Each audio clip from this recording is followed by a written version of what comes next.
Assalamualaikum warahmatullahi wabarakatuh. Para sahabat channel Amalan Hamba yang dimuliakan oleh Allah, di dunia ini terdapat beberapa tanaman yang dilarang ditanam di depan rumah menurut Islam. Alasannya sangat bermacam-macam, mulai dari menghambat rezeki sampai masuk surga. Oleh karena itu, sangat penting bagi kita untuk mengetahui tanaman apa sajakah yang dimaksud. Tanaman yang pertama adalah pohon anggur.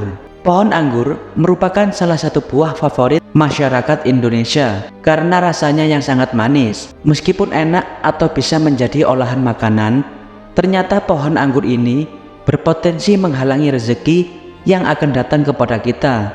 Dalam kepercayaan orang Jawa, misalnya ada orang yang menganggap anggur bisa membawa kebangkrutan kepada pemiliknya. Kemudian tanaman kedua yang dilarang adalah tanaman mirtus atau asam jawa. Orang biasanya menanam tanaman ini di rumah mereka untuk keperluan pribadi karena sangat bermanfaat untuk memasak. Namun sebaiknya jangan ditanam di depan rumah atau di samping rumah karena tanaman ini dipercaya bisa menarik energi negatif dan roh jahat untuk berdiam di atasnya. Kemudian tanaman yang ketiga adalah tanaman pohon kapas. Pohon kapas membawa nasib buruk karena mudah menjadi perantara debu dan kotoran di rumah. Debu dan kotoran juga menjadi sumber kemalangan dan kemiskinan di rumah. Tentunya, kalau kita sering meninggalkan rumah dalam keadaan kotor dan tidak terurus, maka rumah bisa menjadi salah satu tempat kesukaan makhluk halus. Kemudian tanaman yang keempat adalah tanaman pohon pinang. Ada orang yang meyakini kalau pohon pinang mampu membawa sifat anak-anak kepada pemilik rumah yang menanamnya, sehingga pemilik rumah tersebut sulit diajari baik dalam pendidikan maupun moral. Kemudian tanaman yang kelima adalah pohon pepaya. Berdasarkan kepercayaan tradisional sejak zaman dahulu, ternyata pohon pepaya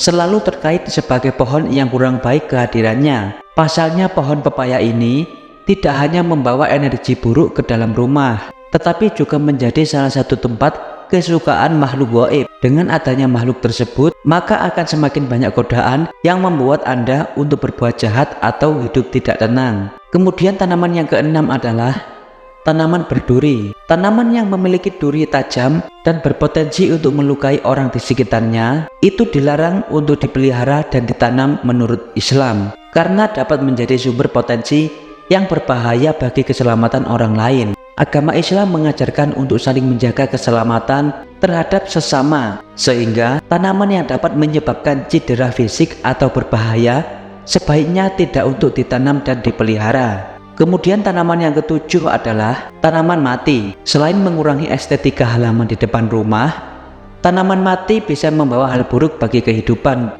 Jika tanaman sudah mati, maka segera bersihkan dan singkirkan tanaman dari lingkungan rumah. Karena banyak orang yang percaya kalau tanaman mati dapat membawa sial karena menjadi sumber unsur negatif dan kemalangan yang berada di sekitarnya. Para sahabat channel Amalan Hamba yang dimuliakan oleh Allah, sebenarnya tidak ada larangan khusus mengenai tanaman yang tidak boleh ditanam di depan rumah. Tetapi Islam tidak membolehkan umatnya untuk merawat tanaman yang memiliki mudarat atau yang bersifat merugikan. Semoga informasi tersebut dapat menambah pengetahuan dan wawasan Anda.